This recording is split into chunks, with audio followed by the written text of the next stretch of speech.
Unbearable grief as lives are torn apart by Israeli missiles. The Al-Nakla family almost paralysed by the shock, their elderly mother killed in the strikes.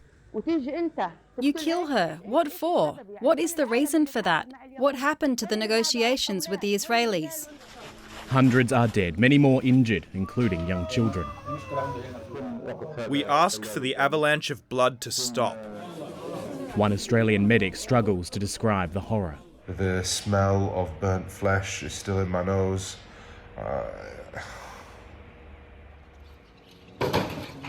Israel's Prime Minister insists the strikes were necessary to pressure Hamas into releasing all remaining Israeli hostages kidnapped in the October 7 attacks. Of the 59 still being held, only 24 are thought to be alive. From now on, negotiations will only take place under fire. Hamas has already felt our might in the last 24 hours, and I want to assure you this is just the beginning.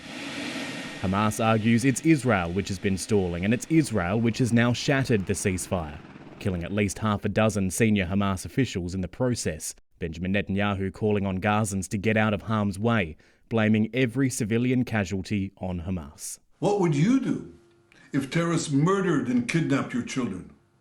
You would do what we're doing. That message from the Prime Minister clearly isn't resonating with the entire Israeli population. Thousands gathering here in central Tel Aviv to call upon the government to end the fighting and put the lives of the hostages ahead of political motives.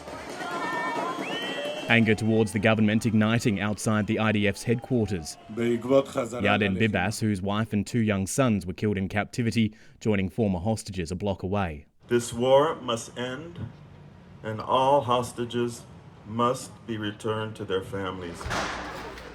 The threat to hostages and to Palestinians from these latest strikes cannot be downplayed. The youngest Gazans once more confronted with scenes no child should ever have to see. Matthew Doran, ABC News, Tel Aviv.